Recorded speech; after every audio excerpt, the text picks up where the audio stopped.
Mike, the Khaled. monthly Q&A. Welcome again, man. Hey, hey, thank you. So, Hi, Khaled. guys, this is the monthly Q&A. We are doing it with Mike Taylor. If you are interested in the SAP Business One or the ERP arena, I believe there is a lot of fun here. So, let's start with our first question, and it's about the YouTube. Mike, why you stopped doing YouTube videos? Oh, I just got to jump right into the hardest questions.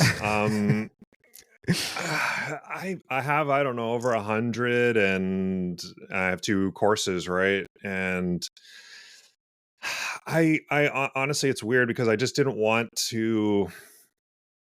I wanted to keep upping my game, and I felt like in a way like I kept repeating myself, and I wanted to do like more and more or do more complicated edits, and um I just kind of did everything. I kind of had a history of just I once I've done it, and like I made YouTube partner, I did the Twitch, I did Twitch affiliate, and I find like I need to kind of move on, and I did kind of all at the time I did all the videos that I wanted to kind of do. Um, and then I just lost interest in doing Mm, them. Like it's not like a money thing, but I honestly felt like I kept repeating myself, or there was it wasn't really like creative. So I have, honestly, even since then I have like 200 video ideas or something. Like I still think about like what makes me excited about making videos, and I have tons. Um, I think about it all the time, why I just don't feel like doing it. So I'm trying to, like we were talking about, I'm trying to get a webcam, and I got this mic. So I got a real mic, guys. This isn't yeah. my gaming headphones. I got a Rode M2. So I did get the mic, which will kind of replace my camera mic, and then I hope to get a better webcam too, and then I can do all my um, like do the recording all on my computer instead of having to do my Canon camera with the sound and then do the screen cap. I want to try and do it all together, but yeah, Did it's you not a ever think about vlogging, like doing vlogs in your life and doing like a vlog in the SAP day, SAP consultant day, yeah. how it looks like? Yeah, I did a couple of what actually started me with editing was I did a couple of vlogs with my kids, and they have these Really? little like yeah, they had like I have it somewhere as a like a private video on my channel, I think. But it's like we went to a train, like one of those. Have you ever heard of those mini train track stations where the kids can like get on and it goes around in a little circle, like for like little Yeah, yeah. kids? Have you heard of that? Those like mini trains. And I made just like I was a huge Casey Neistat. If you don't know who Casey Neistat is, Yeah, like sure. he's like Sure. the vlogger, right? So I was super inspired by him, and I did basically that style of video of like several, I don't know, two, three of them with my kids, and they were really, really cool. Like I really enjoyed doing it. But again, I'm like, I did that style, and I think my day is pretty boring. I have one, I have one video. I have one video where I like, it's just like me waking up, and it's like I narrate kind of my morning where I like get coffee and stuff, and then it's like the problem with a lot of like my day is I can't really show what the customer's information is. But honestly, I should. That makes me think I should kind of vlog like my immediate reactions, maybe to emails or something. Like try and just combine some of it. I think maybe that would be an interesting challenge. But I, take a note here. Um, Vlogging. Please do yeah. vlogging. And even if I use it as B-roll, I think it'd be interesting. But again, like I split up my channels to do a general like Battleship Cobra, like just me thing. And I guess I'm kind of hesitant because I'm like, well, who really cares about what I'm doing in How general? But I many think how many subscribers do you have? I haven't. Oh, on my Business One channel or my other one. Yeah. My Business One is 7,750 or something like that right now. So almost Oh, this 8K, is a good almost 8,000. number. This is a really Yeah, good number. Yeah, I think We I'm. only have 20 subscribers now on Oh, YouTube. I think this is really sad, but I think I have double Boyums. I think like I think out of every company in the Business One landscape, I have more. I think because I was chasing Richard Duffy for a while. I look, Richard Duffy's awesome, but I was like that was my goal, and I think I beat him like a year ago. And I don't know, I haven't checked it for a while. It's Mm. not like it was just a goal, not like trying to put anybody down or anything. Um, because everybody's content's How awesome, many years it but takes from you to have the 7,000 well, subscribers? you know, okay, so this is a pretty funny story. The I was talking uh, this I'll never forget this, and I don't know why. I guess it's just my personality, but I was talking to a friend, and his wife was like, "Oh, how many subscribers do you have? Like 200,000?" And I'm like, "You know how hard it is to get 200,000 subscribers? It's so hard, man." Like, Yeah, so hard. um, I think doing generic topics is the only way to get there. Like I guess my point is like within this niche, like you have to have like people that are interested enough to look for Mm. their own Yeah. resources, who use it. Obviously there's hundreds of thousands of users, but most of those users don't necessarily do they don't do a lot of research, or they don't care, they're not googling crystal reports, right? um so I think, yeah, the 8,000 in this vertical is very, very good. And I have lots of people responding and lots of different opportunities and stuff. Um, but yeah, I had planned to maybe do more general stuff, but I think the vlogging thing's a great idea, just to incorporate it into videos. I really should make videos. I should, like I said, I have tons, but I say that I don't know what to tell you. You know what the funny thing is too? The most requested videos are super basic SAP Business One topics. Like, like they're like, oh, can you just do like a course on basic topics like just sales and like Mm. finance? And I'm like, Stephen Lipton, if you know him, he did Stephen like this course on LinkedIn. Stephen Lipton. I tried many times Lipton. to invite him, but he's super busy. And Uh-huh. last time he told me that he's doing like a newsletter, and he told me Mm. that I will like I will know a lot of stuff from this newsletter. So I'm waiting to his newsletter. But Stephen Lipton on Okay. LinkedIn, he did two courses on LinkedIn. One Yeah. for the reporting, and the other one for SAP, like basic Mm. business cycles, like sales, purchasing, Mm. all of that. Yeah, I'll check it out. But also he's doing it on LinkedIn, and LinkedIn needs like money. It's not free, but YouTube is Mm. free. So I believe you should do it on YouTube, Yeah, even if it and is basic. when I think about it, it's like I hate repeating myself. So I think like what would motivate me to make a basic course is that I could make a good resource where if somebody was new to SAP Business One, they could go through my course and learn all of the things that I would teach them, just so I don't have to do it, right? Not only to Hmm. help them, but also because I get that question a lot, right? You get all the time. It's like new users, new licenses. Okay, who's going to teach them? The problem with that too is I don't like teaching generic sales processes. I just, I, I need people to understand that ERP, like SAP Business One, it's an ERP. Like there, you have to mix in your business processes. So I feel if I just teach our generic sales order to cash process or order to cash process, that they'll be like, oh, this is how Mike said to do it. But when in reality, like your individual business should have their Yeah. own procedures, right? So I I think I will eventually tackle that.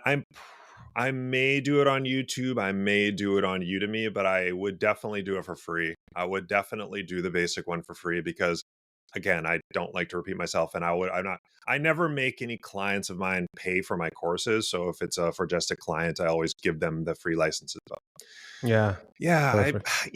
I think like I like to do the intros. I have a funny skit actually that I wrote for like salespeople and reporting, and like I was gonna do like this whole thing. Um, so yeah, I'll take that. I'll think about So it. let's move to the next question, and it's also related uh, to not related to the YouTube, but also related to something that you mentioned about the boring day. Oh yeah, the vlogging days. Yeah. Yeah, it's about working from home. So, what Okay. is like to work from home? Yeah, working from home is it can be You a work I have 100%. You work yeah, 100% from home. yeah, Okay.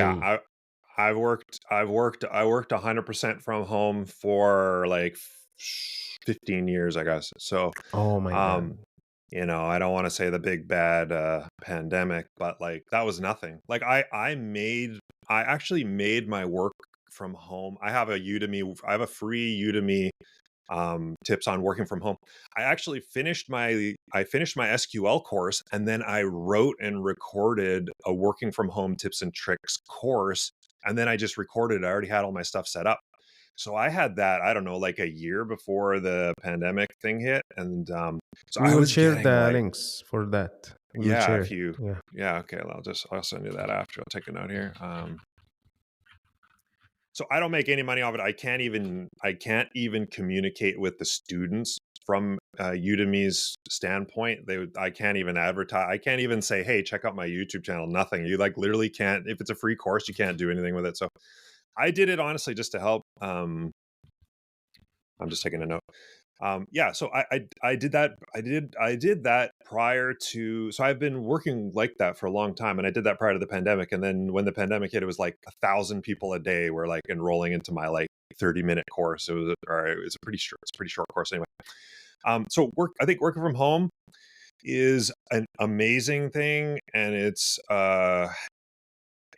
can have its drawbacks, but I think from my standpoint, I'm self-motivated, and it's super duper nice. Especially I have kids, and my wife is at home, and so I can just go upstairs and see them. So I'm so massively grateful. I'm so grateful for that I find that it offsets any sort of challenges. The challenges are like I can push like a couple buttons, and then I'm playing like Call of Duty or whatever video games. Like my video game computer is like at my desk basically. And then every other distraction that's at home, like sometimes stuff comes up, but I feel like I'm able to be super flexible, and as long as I'm doing taking care of my responsibilities, which I do, I can do a little bit of, I do my work in the day mostly, and then if I have to do something, I do it in the evening. So um, I really enjoy it. You can end up working too much, especially when I was single, like just no kids, nothing. I would just work like around the clock. Basically, I would just like work till I don't know 2 a.m. or something. I would have fall asleep with my clothes on, wake up, go to work, come back, get food, just work all night, and it was just so that's not good either. So now I'm being a little bit older. I try to like do my do my time in the time when I'm supposed to be here. Like so, the 8 hours in a day, not trying to go too crazy. And I try to like get up and walk around, and make sure I'm not just sitting at my desk 24/7, and make sure that I really appreciate it and I don't just goof off all day. But in general, it's really nice to have full flexibility if I have to do something. And then the other little drawback, I have videos on it, and of course, my course covers more too. But um, the other drawback is if you're a social person, it's got to be more tough. Like I'm not really that much of a social person. Like I've worked in offices very briefly, Yeah. and it kind of pisses me off. And it's like Mm. people are so like if you think being at home you like screw around for like an hour, I feel like some people in offices 50% or more of their time is like they're not doing anything. They're just like there. And like they're like, okay, I'm just gonna get up and go talk to someone. Like if you really charted, like if I'm in an office, I spend more time like chatting, walking around, and like getting coffee than I do working sometimes when I'm on site, like when, or I see people there. But when I'm by myself, I just have full control over schedule. I can just turn off my phone and all that. So it's really Mm. nice to have that control. So I hate working from home. I hate it. Yeah, I love to be in an office. Also, I feel like when I work from home, and this is depends on how is the environment. Yeah. So you have your dedicated office. So maybe this is different, but I believe that Hmm. when I was working from home, when the door rings, like, hey, Khaled, the door is ringing. Please see who is there, guys. I'm working. No, you are working from home. You Yeah. can do it. When someone like one of my kids cries, hey, she's crying. She want to tell you something. So I felt like, okay, guys, I'm not working Hmm. anymore from home. And also, I believe that I love to like, especially when I was younger, I love to see people who have more experience and Hmm. start learning from them. And I believe that those like junior consultants working from the office, if there is someone they can work with and this person is like have more experience, it's better to do that because they will like when they have any questions there is something to learn. But maybe someone like you have this massive experience. For him, working from the office is wasting time, I know that. And as you mentioned, the environment in the office, did you watch the office Uh-huh. Yeah, of course. Like, so yeah, so there's a lot, there's a lot in there. I think I still work in a team. So Hmm, I still do mentor people. And the problem is, if you're not, like, if I was in an office, it's kind of like the most annoying people are the ones that are trying to get my attention, right? And it's like, it's not necessarily the ones that want help, because one of the big things about having a mentee is, like, they should try to work at something by themselves first before just coming to me. Like, they shouldn't hmm, just come to yeah, they shouldn't just be like, "Oh, Mike's over there. I'll just go ask him." And it's like, I think I said this before, but it's like, there's like, some people are fountains and some people are drains. And people that just drain my energy is not good. I both have really enjoyed being mentored and having mentee or mentoring people. So I think that's really important. But I've still done that several times. It's all been remote basically throughout my career, yeah, for mentoring. So I think that's good. In terms of the, like, hey, you're just sitting around at home thing, like my wife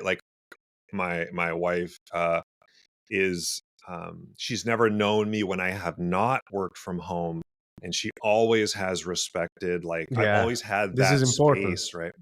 Yeah, Yeah. this is So important. she's like, I have now sound like, I'm very fortunate that I have a separate room, and I have soundproof doors. And my kids, like, they're not afraid to come down here to say hi, but, like, they know that, like, if I'm here, that I'm working, right? And so, Yeah, as long as you're like, some people are not, like, you have a new kid. I can't remember, like, I don't know, my wife wouldn't, like, bring the new baby down here to, like, not that that would be a bad thing, but I still, like, it's serious business. I think I just communicated that early on, and had boundaries. That's one of my things from the course, is like being able to have boundaries, like, mm. where you work there. So, but What yeah, you about seem the like a people customers? person. What What's that? about the customers? Just in terms of me working from home, or Yeah, yeah, I don't know. I don't do video calls like normally, so I just think I just hate video calls. If you want to see my face, just to go to my YouTube channel or whatever. I just don't like. It's just, if the video call thing feels like just like a pandemic holdover. Like, I don't owe you, I don't owe people on a regular phone call to, like, turn all my lights on and get, normally I'm just working in a hoodie or whatever, like, messy, yeah. but you never like feel like this customer needs a visit. I need to visit them. The work will not be done if I didn't visit them. I feel like visiting people is like kind of a political thing. It's not like unless I'm doing an implementation where I need to be like intensely on site, me being able to manage my own schedule is more important than um any sort of like additional input from being on site. So if I'm Okay. doing an implementation and I'm doing a blueprint, like I can still do that remotely, but it is occasionally nice to have the whiteboard sessions where you're all in the same place with the department. So okay, very not that often anymore will I do that, but I don't feel like, if I'm gonna go to a customer for an hour and it takes me 2 hours to drive there through traffic and getting ready and that, and then it takes me like an hour or two to get back home through rush hour traffic. It's like, I need to be spending like a lot of time. Like I need to be doing implementation, or I need to be like, somewhere, like if I go to the US or something, I'll like drive down, stay for a few days. But I can't just go on site for like a short visit. I feel like it's Mm, just as easy yeah, for me to do everything remote now. And again, with the pandemic thing, it's like people weren't really expecting anybody to go anywhere. So almost all of our implementations were fully remote. So that kind of pushed it even more into remote. perfect. So let's move to SAP. Okay. The next question: what are the most impactful things a customer can do to improve their system? So I would say, like, besides having a good consultant and relying on a good consultant that you trust to do higher level technical things, the things that I like to see a customer do is to have a real set of standard operating procedures. So that means you can explain to a new employee exactly what fields they need to do and what the workflow process is. So you own that process. I was kind of mentioning this earlier. Um, SAP is not cookie cutter, so there'll be special things that each business needs to do. And I love it when the customer has their own uh, SOPs, because then it's not me trying to implement them in your business; it's you owning them. Being able to do real testing on their system, where you are at a level enough that you can jump in, do real testing with real scenarios. I really don't like to hear like, I'll figure it out later, or all those things where they're not proving to me that they're owning their own system, right? They're not demonstrating that they even know how to get into the test system. They're not really even demonstrating that whatever feature they ask for me, they are going to test and implement, right? So I like to have I like real scenarios. Like I don't want to only deal with edge cases, but a real set of good testing that's fair, that brings up discussions, is a really good thing. And I really like to see at least one, if not a few, internal experts appear in the customer's business. Give somebody the time to learn, and you will get paid back a lot. If somebody should, you never know where it's going to come from. Sometimes it's the warehouse, sometimes it's an office. It's not usually a salesperson, but you need some internal expert who has a little bit of expertise, like whether they can do basic crystal reports, or little things where they can write simple queries. You're going to get so much out of that. Not only will you save money for just basic processes, it will help to interface with me as a higher level consultant. So you can do kind of like basic day-to-day things. You can find your own help files, and then you can communicate real requests to me, and then I can build things that you can't build. So those are the kind of the three things that I think are easy to do that will really make foundational improvements to your ERP system, SAP Business One or not, I'm sure. So I believe that one consultant internally, like if they hired one consultant, it will be fair enough. And Hmm. I mean like by consultant, like someone who can like do the queries, Yeah. he have the experience with SAP.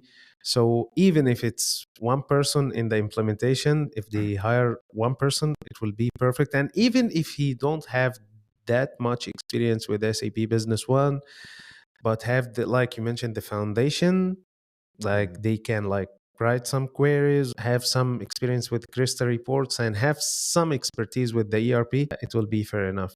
So this is really important. I hope that customers like hear this from my guys. Hiring someone like that is super important, for you will save a Yeah. lot of money if you have someone like that. You don't even need to hire them too. It can like you're going to be surprised. There's somebody, hopefully there's somebody in your organization that's a little bit technical and you can just Exactly. support them too. You don't always need to hire it externally. So, Yeah. Yeah, exactly. yeah, the Yeah. best internal consultants already know your processes. So like I'm thinking of one customer, there's a guy in production and he was in production in a warehouse. He sees everything, knows everything, and just had like an interest in SAP and he was already trying to figure it out. Yeah. So just with a little bit of help, now this person is they really understand your processes, your SOPs internally, but now also can build certain little things, but then also knows what to ask for from me. Perfect. Yeah. Okay, moving to the next question.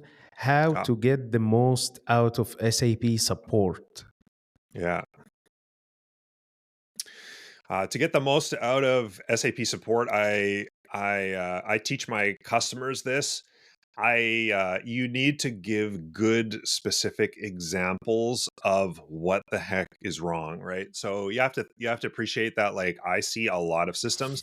So if you're gonna say, Mike, my printing is broken, it's not. I can't. Literally, I can't help you. So all you're doing then is I see your email. I say, I don't know. I could go on your system and test it, but you know, I'm probably not going to find anything. So what I try to teach my customers, I kind of train them in a nice way, is give me an example. Give me a specific example of like Steps. is yeah, what are the steps that you are doing to cause this issue? And show me the error message if you can, and give me the steps on how to get there. So I really need an example. I need a document number. I need a user or something that is applicable to it, because basically, if I can't recreate it, I can't fix it. And I think Yeah. that's pretty consistent over all of support. So um, be specific. You don't have to send me the log files or anything. Just give me a way that I can, you know, if you say, hey, I went to business partner 1234, I tried to update this field. And when I tried to update this field, I got this error message. And it's like, perfect, right? Now I don't have to go ask you those questions. I can, you know, generally I have autonomous access to my customer systems. So I just go boom, jump in, test it. Oh, okay, there's an error with a transaction notification or something, and I can fix it. So if you want to, you know, and you'll save money that way too, because I don't, you know, sometimes if I'm like, ugh, you know, I get like 4 emails. Print sales order's not working, sales order's not working, sales order's not working. It's like, what does that mean? So then I end up trying to coordinate with 4 different people. That's another thing, is having a single point of contact is more useful. But a single point of contact, like your internal expert, have funnel your users through that expert, get specific examples, and then give me a specific example or a specific reference I can use. And that helps a lot. And it'll save you money too. Perfect. So you mentioned that I teach my customers, and this is important. Yeah. You should like teach your customer how to send you the issues, because Yeah. it's a lot of wasting time if you didn't teach them how to send you the issues. What happens that they send the issue, like you mentioned, the printing is stopped or something, then you will definitely send them a message back, tell me the steps, and this is a lot of wasting of time. Or you will call them over the phone and maybe they are on lunch or something, Yeah. it's wasting of time. So having like this procedure or having like this policy that we agreed on, hey guys, when you have an issue, please send us the steps, it's super important. Yeah. Thank you, Mike, for that. I Yeah. So hope that's a that PSA. Yeah, yeah, I hope that people do that. Yeah. So the next question, how do I get a job with an SAP partner? So I get this question actually quite a lot. I have an Yeah, FAQ together actually, and so people will often reach out to me and they're like, "Are you?" So firstly, I'm not hiring. I don't do any hiring. I can't help you to get a job in terms of like, don't use me as a reference if I don't know you. But um, what I always recommend is there's this SAP Partner Finder. I may have definitely mentioned this before, but it's worth mentioning again. There's a regional SAP partner finder. So these are the like official partners, your silvers, up to the gold. And is there a bronze level partner? Anyway, all your partners are listed there. So in your region or the region where you want to go or work, literally just go on this partner finder and just search for the names of the partners. And you can go to their website. They're all going to have some sort of website. They're all going to have some sort of LinkedIn presence generally. They're all going to have some sort of careers page. And I would say that if you're serious and if you have any skill, or even if you don't have skills and you just are interested, maybe you have some sort of technical background, just I would say just reach out to them. Maybe I'm crazy, but like I feel like they're always.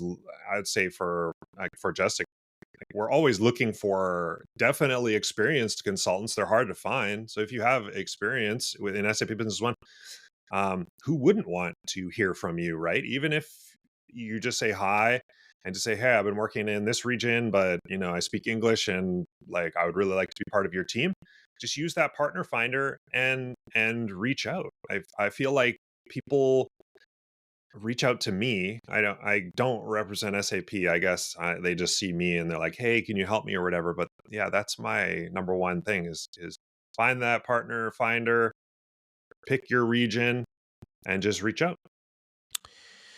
exactly. And before of that, I believe you can go to the SAP Business One learning journey and complete Yeah, SAP for free. You can learn SAP.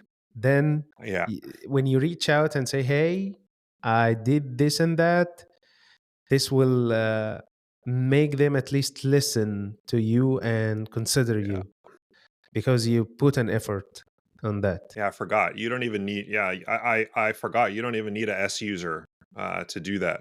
So that's amazing Yeah. too. Yeah, the learning journeys SAP Business is it still called it's called the Learning Hub now or the Yeah, yeah it used to be learning. called the Academy Yeah, it's now like learning journey. The Learning Hub Learning Journey. website. Yeah, We can mention the URL. We can put the URL on this episode, and yeah, you can finish it. It will take from you, if you take it serious, you can finish it like in 1 month, I believe. Maybe like if you have a job, you can do it like in 2 or 3 months. But after finishing it, this will give you like uh, credibility or something, because they can see that you put an effort and you study hard. Then they mhm, consider you if they want to hire someone. yeah. So I would say on top of that, the only issue is like I can't learn without using the system. So I have people that reach out to me like, where do I get a demo system of SAP Business One? And it's like you can't, right? You yeah. can't get a demo system unless you're a partner or a customer. So if you're at a customer and you want to do this, like if you're already with an SAP Business One customer, ask them if you can build your internal like build yourself up as an internal expert and do the learning journeys and use a test database. That's an amazing way to do it. And then if you do the certification, you could immediately go to a partner. We have plenty of consultants that started at customers. A lot of our consultants started at customers or have worked for customers over the years. So that's amazing. But yeah, from my standpoint, I had the benefit of I was hired to learn SAP Business One, so I already had the system. So that might be a small Hmm. drawback, but they have really good e-learnings. Like the e-learning had really good like animations, and it'll teach Yeah, you the foundations and for and sure. even if you don't have the system, I know it's super important to have the system to try what you are Yeah, learning. But if you like, I don't want to like put barriers for myself. I will start learning even if I don't have yeah, the system, yeah, and this is what I have. This is the resources that I yeah, have. Then I will But when you start, something will happen. Just start. Don't Yeah. wait for having Yeah. everything ready. Yeah, show me you're interested. Like Yeah. that's what you're kind of saying. Like show me you are going to do it. And I think if you are like, "Hey, I really like this," or I saw it at a customer and now I want to do it. I think that you could even get hired. Like you could at least talk to a partner and say, "Look, I'm really interested in this. I started my learning journeys. Could you at least give me an S user or give me like one license and a demo server or something?" And like maybe they would do that Yeah. if you maybe they'll hire you if you have some other technical skills or if you have some ERP experience or what or they need support people and you know maybe they'll hire you and give you the demo system. Maybe they would be open to it. So you kind of have to just like Khaled saying, like use what you have. Either just Mm, watch the videos and then yeah. reach out, or show me that you show me that you're not just like, hey, Mike, like I didn't really Google or do anything, but can you get me a job? And it's like, I don't know what your experience is. I don't like clearly like you're not showing me that you're self-motivated because if you were self-motivated, you would have said, hey, I really looked into this. I found a partner and maybe you don't know that you should interface with an SAP partner. Maybe if you're somebody who's totally an outsider, you don't know that's where you start, but you could at least Google SAP Business One and say, hey, what comes up? And it's probably going to be partners in your area. So show me you've put in some effort because that's what I like to see if people are asking me questions. I want to see that you've done some work before asking me. Exactly. And if you guys are in Michigan, just reach out to me.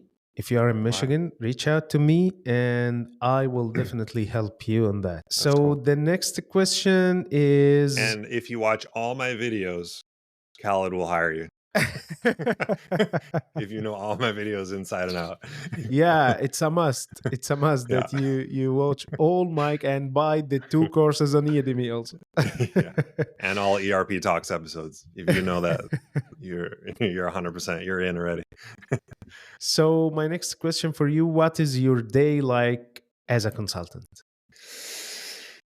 So, I mean, maybe people don't want to get hired after this, but yeah, most so definitely it's a coffee fueled day. So I wake up, I have even though I do work at home, I have like I usually do like 9 to 6 kind of time with like that's kind of like when I'm available in my time zone. So I'll wake up. Usually what I do is I do try to do a block of project work immediately. So I'll try to do a couple of hours of some project. So I have like a list of things I'm working on or little projects, you know, large, medium, small projects I'm working on. Because once I get kind of taken away to support land, I might not come back. But a lot of days, you know, you go and you dip your toe into the email and you know, you start to see like, oh, I could do this quick edit or I can do that, you know, oh, someone wants a license. Someone wants a small change to a query. Oh, it's a small error message. Sometimes it's a critical error message.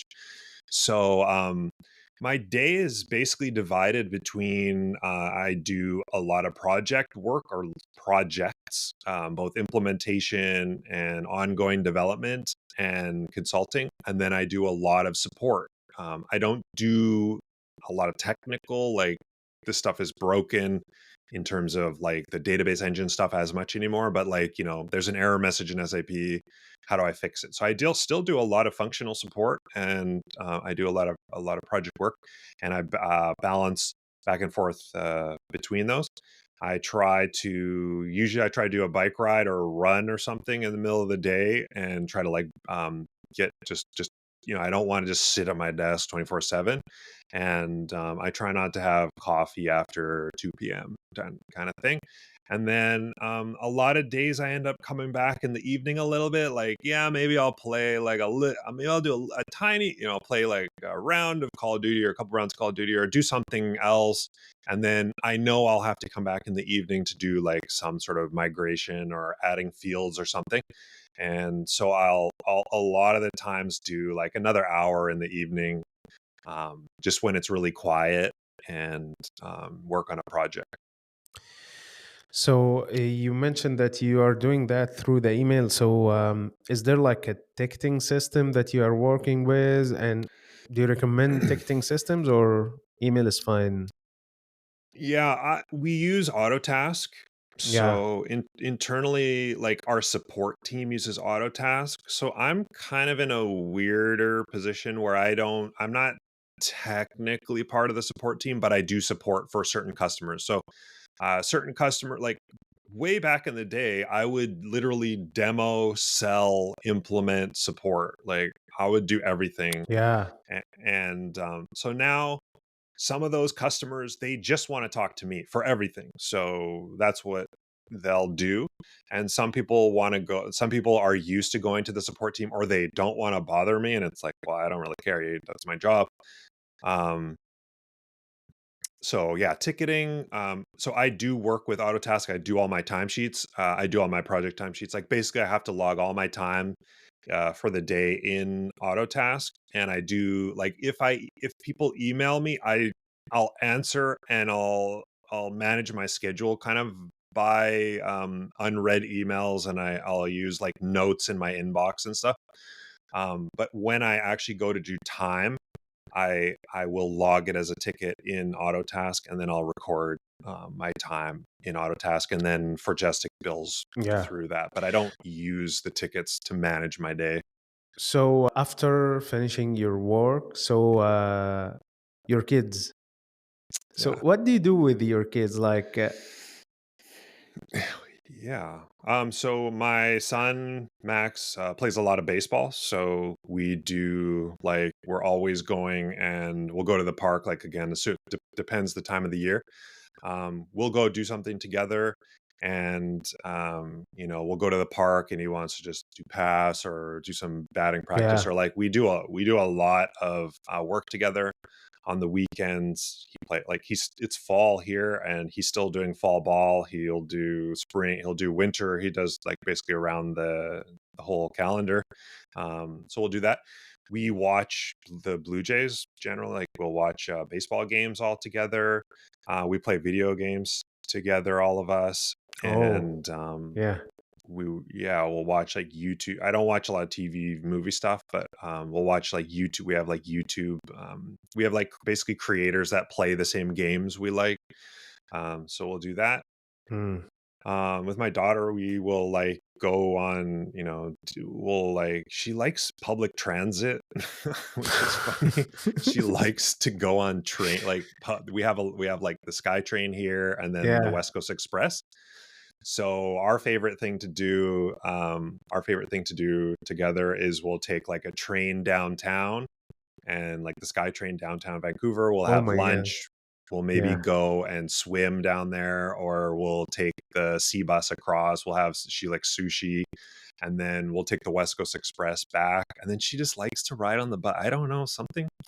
It's kind of almost meditative, to be like on Yeah. a bus, like you're just someone else is driving, and normally I'm driving. And then like we'll go ice skating. Well, like when it gets colder, we'll ice skate inside. That's something that me and my son do a lot of, and yeah, lots of swimming. They love like pools, and yeah, bikes. Yeah, it's important. Yeah, It's important to have yeah. some time with your kids. So moving to the next question. So You have do you kids too. I think, mean, I have. Sorry, I didn't mean to interrupt you. How many kids do you have? You don't. I don't know if you. yeah, I have two I'll interview you. girls, Oh, six okay. years and 3 years. Oh, okay. And Cool. because they are girls, so it's different. I have We one don't, girl, one boy, so I yeah, know. it's Yeah. different. So I ask you this Yeah. question because I really want to know how to have like a quality time with them. My girl come and say, "Hey, let's play," and it's boring for Yeah. me after this long day to play. So I was thinking, what if I like search for something or ask someone if there is something that we can do together, and I feel that I'm happy and she's happy too, because Oh, when we do that, she should be happy, but I am like, okay, when we will finish this. Because, uh, no, I girls get are you. different. They she want you to, like, she then they are older, like, games are girls games, or so. I was searching, what should I, like, go and buy something that we can do together and feel like we are happy, we have fun, because I know that after this long day they're missing me, they want to Mhm. sit with me, they want to play with me, and I do it and I can't feel it. So I was asking you, maybe you can give me hints, man. But you are Yeah. going outside, man, to Yeah. Well, well, so I totally appreciate that. Like, I'm not really like a tea party Barbie type yeah. person. But what with my daughter Lily, in particular, like, I just like for us to, like, if I go to like Home Depot or I go out to do errands, a lot of the times I'll like just make her come with me because it's This easier is for smart us. also. We chat in the car, and just some really good. Yeah, she's 8 and my son's 11. And so some really, really good questions have always come up, and it's really interesting to hear her talking about whatever she's talking about, like different questions about life and like stuff from school. And with 3, it's a little more like 6 and 3, they're more dependent on you, so it's more about just like playing. Mm. But it's pretty soon, like, the 6-year-old will have like weird questions about life, and not like hard questions, but it's interesting. Yeah. I don't know, my daughter's pretty crazy with weird stuff that she has, but it's yeah, so I feel like the most connected is when like her brother isn't there, because me and Max will talk about guitar and baseball and video games, and then she kind of is just like, she's younger, so she's just kind of sitting there. So when we're together in the car, we get a really good quality time, and then I usually bribe her with snacks. She really likes like candy, and so if I take her, like, if I'm like, hey, it's Saturday, I'm gonna go do a couple of errands, just come with me. And I don't tell her initially, but she knows kind of now that she could say, oh, can I get like some Mentos, or like could I Yeah. get like a McFlurry or something, or whatever. And then so she will come with me, but then when we're done, I say like, hey, thanks for coming with me, I really enjoyed that. I had fun. And then it was like, she's like, I had a lot of fun too. So I kind of like to get her out of the door. Sometimes it's harder, like Mm. she's like, I'm just gonna watch TV or play Lego. um so that really helps. And then she, like, I didn't do it this much this year because there's just my son does so much baseball. um Going bike riding, just like I just have the bikes ready, and we just would go to the park. We're really close, there's like a school near us, and we would just, before we just go to the park, and she would go and she'd like to pick berries and stuff, and then she'd just play, like, so trying to keep her moving rather than me playing. She'll make little scenarios of like, here's a cafe, and she'll give me fake food, and I'll like ask her about it and all that stuff. But like you said, you're not going to sit there Yeah, and do that for hours and hours. this is happen all the time. This is happen all the So, time. or Yeah. take yeah, swimming is great. Like, even if it's, I think kids, they just like consistency, right? So like we go and like we'll do a lot of the same things. Like, she wants me to like throw her in the water, and she wants to like grab my back and I swim, and Mm. then I try to challenge her a little bit. So can she go in the deeper water? And so she's learning to swim in it. And so those types of things, I feel like take you away from like kind of having to do some of the like stuff that, I'm not necessarily like talking to her about clothes she likes or that type of stuff. But yeah, so those are some good things. Take her out. Sons are Yeah. easy. Like, Yeah. my son. It's like, it's so easy. We're like the same person. We'll just, it's like Friday, we will just be like, hey, let's go skating, and we'll just go ice skating, and we just chit Yeah. chat the whole time. He likes all the same. We talk about, like, I try to really expose them to a lot of music too. So like there's a lot of music, like what I like. He's 11 now, so he's becoming much more independent, so it's super easy. He has his opinions of things, he has his friends, and as he becomes more independent, it's funny, like the different questions he asks. And So it's a lot. Yeah, I would say at this point, boys are easier. Yeah. Yeah, boys are easier. I don't know. I don't have experience with boys, but I will try the chat thing, and Yeah, I will take her with me to have this opportunity yeah. to talk and open any conversation. So, Just moving for to the lunch. Yeah, take next her for lunch question. too. Yeah, sure, Yeah. I will do. So Moving okay. to the next question, and it's about SAP Business One also. Should you focus on being a technical consultant, a functional consultant, or a techno functional consultant? So I'll explain this. Maybe people who aren't super familiar with it or they're getting used to being a consultant is like a techno or technical consultant is somebody that works with like the database engines or is more on what I consider the IT side. So it's somebody that's like setting up systems, setting up servers, setting up HANA. They understand Linux. They really dig into SQL performance and all that stuff. And then there's a functional consultant to me is more on the spectrum of like a business analyst or like an accountant and is more on the consulting Yeah. side of like that side.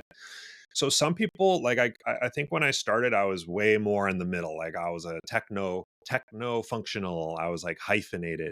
Mm, And so I could set up everything. I would troubleshooting everything. I One of my famous videos is like setting up the B1 integration framework in order to use the mobile apps and yeah. the browser access and stuff. But I don't like to do that. It's real hard for me. And I have the luxury now of like, because I'm with a bigger partner, we have a big team now of techno consultants. So I don't have to set up Linux. I don't have to set up SQL anymore, even though I can. Um, I'm I'm blessed now that I can just focus on being functional. But I think what you are drawn to is what you should do. I feel like when you're in support, you should be a techno functional because you're not really functional at either. You should know a little bit about how to do fixes. And of course, I have solutions for a lot of small technical things. I'm aware of how to fix them. But it's really good to get exposure to being both technical and functional when you're starting. And then Yeah. again, I'm fortunate that I'm with a partner. I can focus. And I personally really liked functional. And now I'm going more into development. So that's what I like. But if you have a good partner, they're going to want you to do what you do. And you can kind of grow as a consultant in the direction you want. But start with both, I would say. Perfect. Perfect answer. Yeah. So, next question, is coffee a productivity tool? I think that coffee up to a certain point is a productivity tool, but then I think it's like a crutch. So when I have too much of it, I kind of think like, oh, this is going to make me do more stuff quicker. But I think that doing more stuff quicker, I the more coffee I have, like the more I'm like, oh, and I can't sit and focus. Then I'm like more looking for support scenarios, right? So then I'm like, okay, now I'm going to check my email. Oh, and I'm like, okay, perfect. Logging my ticket, logging my time. And then I don't like, I'm like, okay, now I have to just sit down and I have to focus on this project work. And it's much more difficult. So I feel like it's a nice little ritual in the morning. I have a little bit of it, and maybe I'll have 2.5 cups something in the morning before lunch, Yeah. and then I gotta stop. But I know people that have like pots and pots and pots and pots, and like there's no way that that is making you exponentially more productive, because at a certain point, it's not going to help you. It's not going to make you focus. And sometimes I just need to calm down, which is difficult and not facilitated by coffee at all. So, but yeah, I love it. Don't get me wrong. I would drink all day. I'm like a stimulant addict. Yeah, when I was working from Egypt before I come here, Mhm. it's there's like 7 hours difference in the time. So we start work from 3 p.m. and Okay. we finish work at 11 p.m., which is like from 9 to 5 New Mhm. York time. I So see. we started the day at the middle of the day in Egypt. So we start like drinking coffee from 3, and Uh-huh. like my last cup of coffee maybe at 8 or 9. And what happened is that every day I sleep at 2 3 a.m. because of the coffee. Mm. So Yeah. it was hard for me, and I didn't realize that. Then at some point I say, okay, I will only drink coffee from 3 to 6 and see what will happen. And I started like, my brain started to sleep at 12 normally, Mhm. because when you drink more coffee lately, your brain is active and Mhm. it's awake.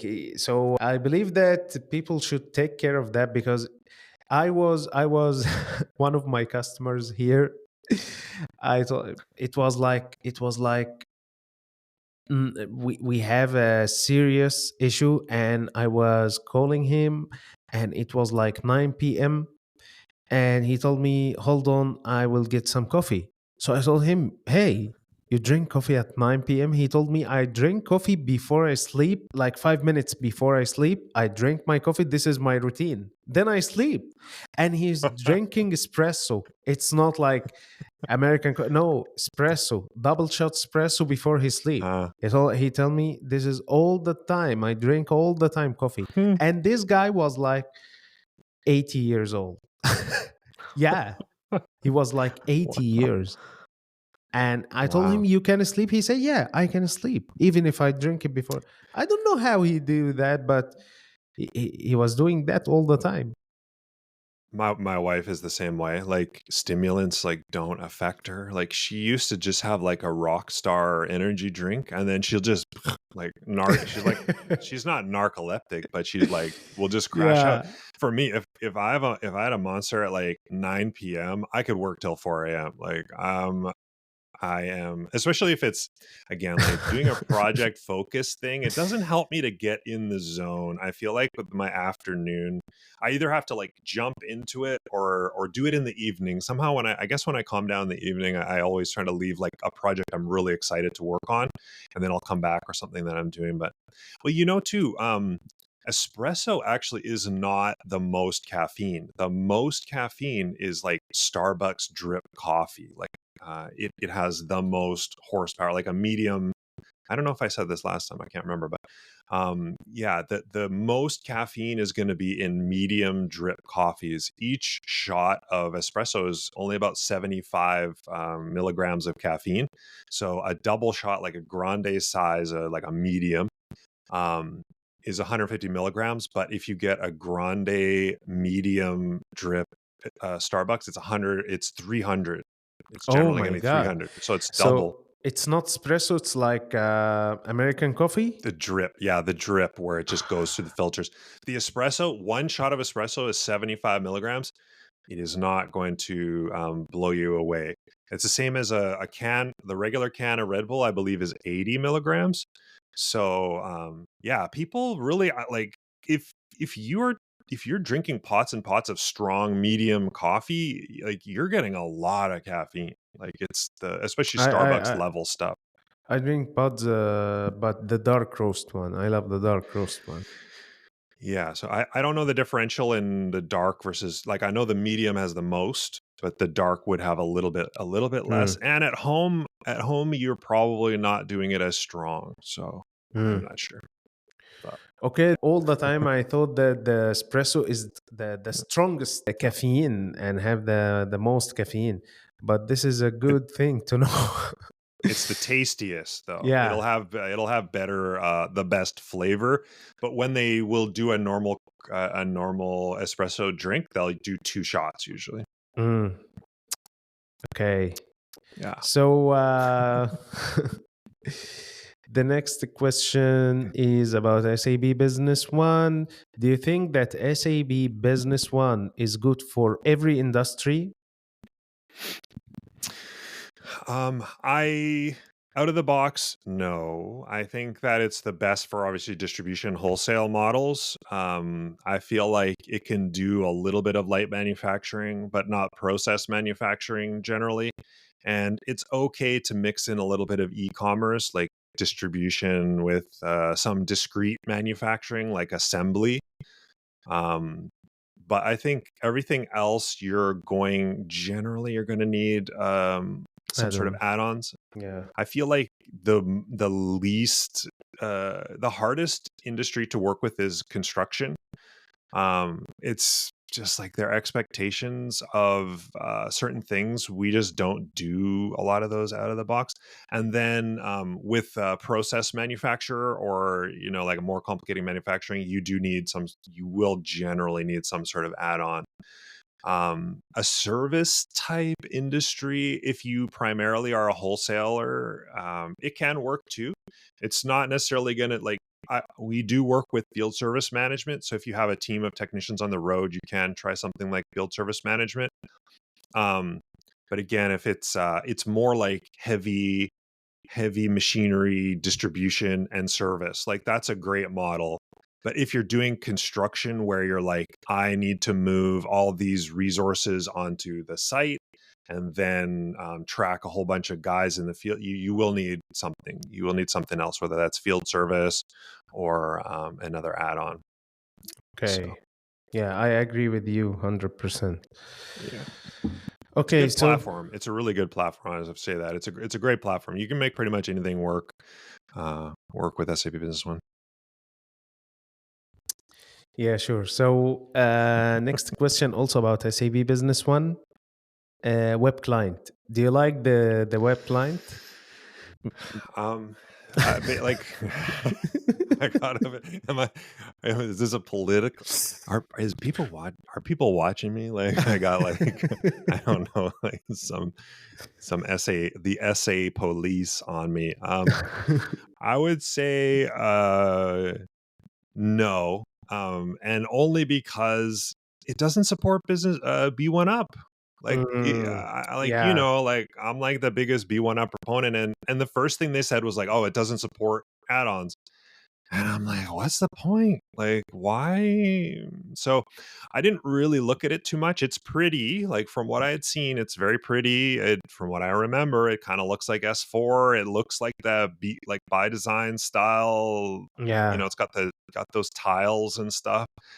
But when I see that type of stuff, I think like you lose a lot of the ability to customize the screens because it's just inherently more difficult to do it with to do those customizations when it's a web client. So I'm working on I'm slowly working on my S4 HANA certification, and sounds great. but it's Yeah, not like it's hard, right? It's not like I hate it when like the first thing that they're telling you is like customers need to adapt to our process. It's like that's the focus of it, right? And it's like, yeah, it's great because S4 has way more forms. Like I don't have to build like a lot of the basic functionality and stuff that you might have to do with mm, Business One. But I really like the customization. Like I feel like if we railroad everybody into the same processes, it's easier because it's more about checking boxes and it's more about just retraining and standardization, and that's great. But what I really think you lose some of the really cool parts of what you have to do when you can't do deep customization. And so the web client kind of didn't appeal to me when I heard about it first. I don't know where they are. Where are they with add-ons? Like they support a few, right? Like you probably know more than I do at this point. mm. Yeah, they're not supporting the B1 up. And I don't know when SAP will do that, but it's super important because BOEM is important with SAP Business One. So I believe they Mhm, have a plan, but it will take time. So moving to the next question, mhm. should adults play video games? Are you saying I'm not an Yes, adult? yes, yes, yes, Um, yes. I I think, like I heard somebody say one time that like what did people do before video games? It's like they'd go to the casino and they'd play like what do you call those things? Like the slot machines. And it's like Yeah. what's a slot machine other than just like a really crappy video game, right? So I'm part of like I remember like Pong. Like my dad was really excited about Pong, which was like this really early video game, and I grew up like, you know, basically with like Warcraft 1, and then, I had like Duke Nukem and Doom 2, and like, so like Wolfenstein, all that. So I'm like, this is like the first generation, I think, of people where it's kind of like acceptable that adults could do it, because Mm. before me, basically, there weren't any video games. So of course adults didn't play video games, but now they're so fun. Like, again, I hate to bring up the pandemic because it's kind of like a bummer, but during the pandemic, like, Warzone, Call of Duty Warzone came out, and it's like a great cross-play game. And all of my friends, we would just jump on a call and we would, join a squad, and like four of us can play all together. We would just kind of talked and played Call of Duty. You're running around, you're helping people, you're like doing your objectives and trying to survive in this battle royale situation. And it it really has been really fun. So we still play, we still play a lot of those things, and I really enjoy like a good single player video game. It's like a book, and I try not to get too. I'm really kind of an obsessive compulsive person when it comes to that. So my only issue is like I'll start playing a new video game and I won't be able to put it down. It just literally like Stardew Valley. If anybody out there knows a game called Stardew Valley, like I was obsessed with it so much. Like I did 100%. I did every objective 100% on that game, and I finished it. It was like Stardew Valley was amazing. So the experience was really transcendent. Like I had like my I had like tears in my eyes at the end. It's just such like crazy. It's so weird, but it, like a good book, it really like draws you in. So I don't see it as just a waste of time. I feel like it's another media, like a book, and I feel like, especially if you have a cool multiplayer game, and some friends, like jump in, and it's a cool way to pass the time too. Yeah. What do you play? So Do you play anything? yeah, but not for now. But I Yeah, believe that it needs balance, because I'm a yeah, kind of person of, if I love something, I addict to it. yeah. So when I play like PlayStation, I was playing Batman. Oh, which one? Uh, Like Arkham Asylum, or I don't remember, but yeah, all of them.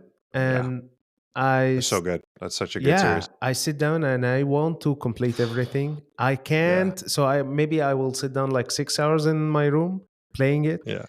And my wife was like, because I closed the door with the key. You locked yourself in there. That And maybe I is I concerning. wear I wear the headphones, and I was like 6 hours playing game without doing anything. I have all my stuff in the room. I don't. So my wife didn't support me on that, I see. unfortunately. And also, any game like have a story. Mhm. So if you remember Commandos game, if you remember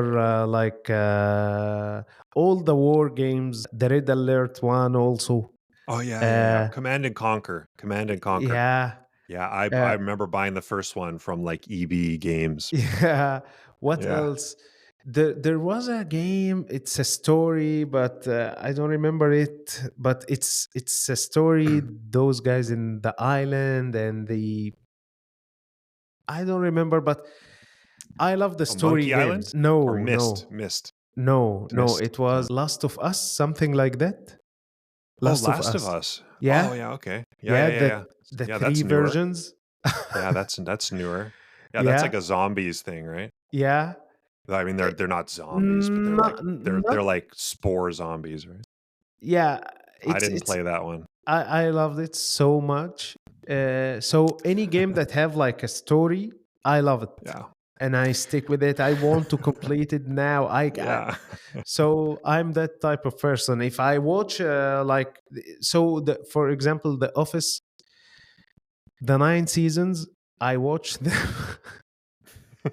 Like maybe back to back to back. maybe in 2 weeks or something. Okay. Yeah, every day. Like Wow. I finish work and 3 hours watching Office. three Yeah. hours. So I'm unfortunately I'm that type of person. But now Yeah, me too. I'm only playing the pool game Oh, on my like phone. billiards? Oh, okay. Yeah, yeah. It's simple. So Yeah. yeah, but I love games. I love to play games so much. Yeah, Red Alert. I remember Red Alert was like one of the first ones. I had like a friend, and like we would dial together with the modem. Like I would literally have to like use our phone line and like kick my Yeah. parents, be like, "I need the phone," and then like they would go "Be-doo, diddly-diddly-diddly-diddly," and we were like connect. We like be playing. I'm like, "This is amazing," and then somebody would pick up the phone and it like knocks our game off. It's like no. So yeah, I played a ton of So in Egypt, it Command and was Conquer. different. In Egypt, it was different because it Yeah. was not easy to have a computer at your Hmm. home. Hmm. So when we was at the school, there was like places that have those computers for gaming also only. Yeah. So you go there to the Yeah. cyber and you like Yeah, we pay. did that too. Yeah, you pay money and you sit down and Yeah. all the school there. I remember that cyber called Octopus Yeah. beside my school. Everyone escaped from the school, Yeah, I would skip too. I or would skip and go to a cyber cafe. and we Counter go Strike. there. Yeah, we go to the cyber cafe and we start playing. I don't. What is the name of this game? It's also a war game. Counter Uh, Strike. yeah, and It must there's have been, something yeah. after Counter Strike. Battlefield. Battlefield. No, no, No. before Battlefield. What is the name of Call of that? Duty? Call of Duty? No, That wasn't really a PC thing. Counter Strike 1.6 was the one that we would skip and go to the cyber cafe no. because we all There was one about the World War Two. The World War Two, and oh, Day of Defeat? Day of there is Defeat? like Stalingrad, or you were playing. What is the name of that game? I think it Uh, was it wasn't a Counter Strike mod. no, no, no, no. Hmm. I will tell you. Uh, I can't. Yeah. I probably played it. yeah, 100%.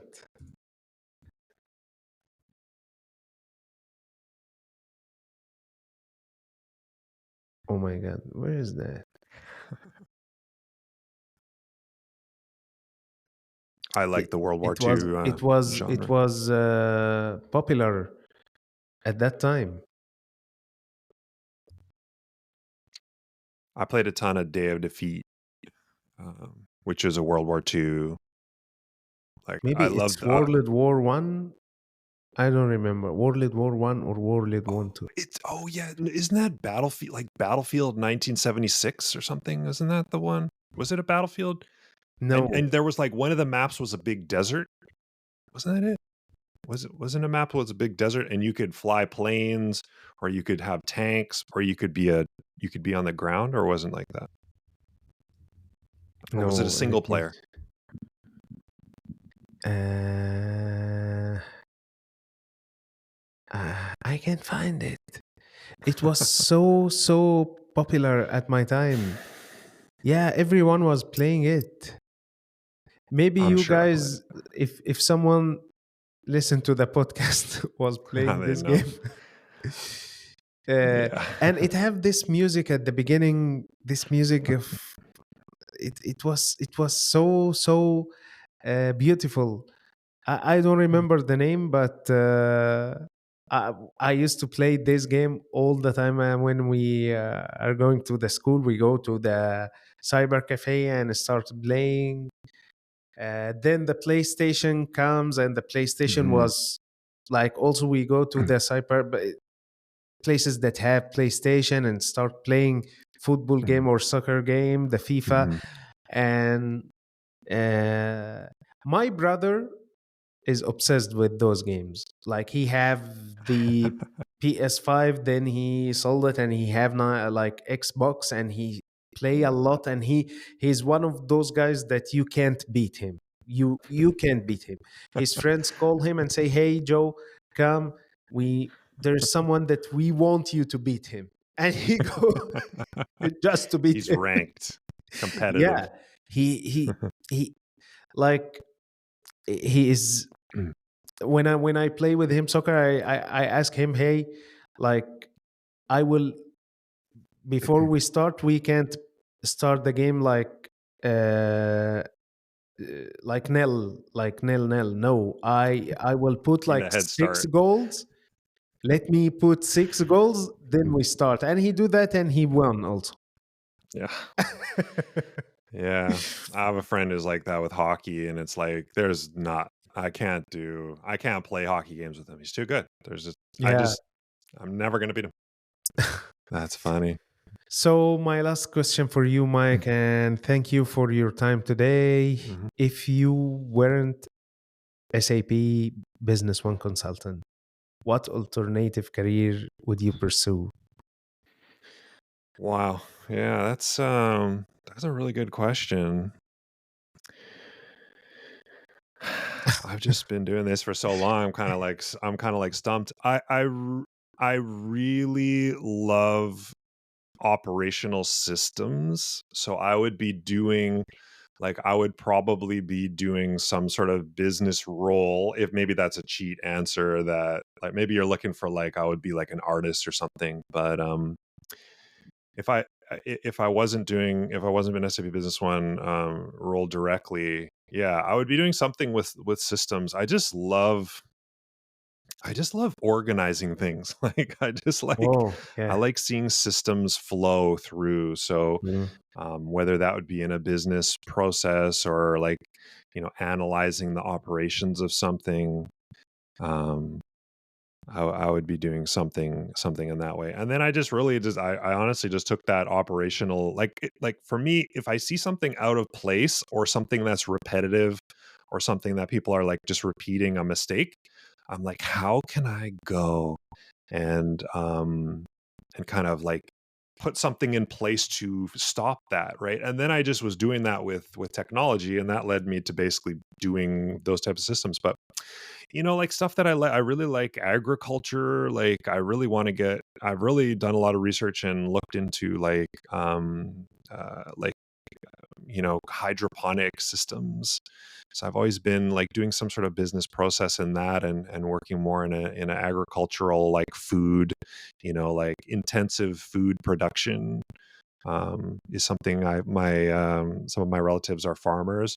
And I honestly think if I went back, I could have gone the route of the army.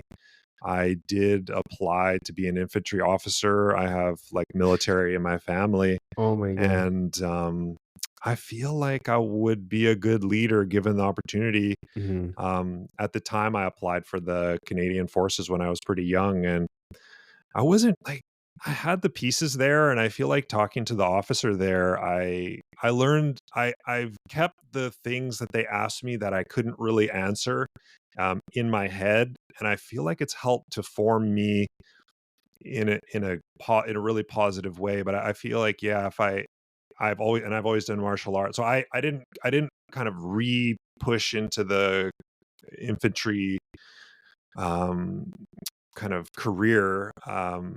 I went and did a lot more martial arts, so I kind of went that route instead. My brother did actually join the army, and he became an officer. So yeah, I feel like that would have been in a totally different life. That would have been something I would have loved, because it's systems focused, it's process focused. Mistakes obviously have issues. I'm a physical person. I feel like I have some leadership capabilities, so that would have been, yeah, probably my where I would have gone maybe. Okay. This is one also of my dreams when I was young, to be a Yeah, army officer. yeah. Every kid has that. Definitely, Yeah. it's part of yeah, it's part Yeah. of us, I think. Yeah, maybe. So, Mike Taylor, thank you so much for your time today Yeah, and for this monthly Q&A. and see you next month, man. Yeah, we have so many questions. There's so many questions. It was super fun. So this was awesome. Yeah, I always Yeah. enjoy it. Till next time. Thank you, man, so much, Yep. and see you next month.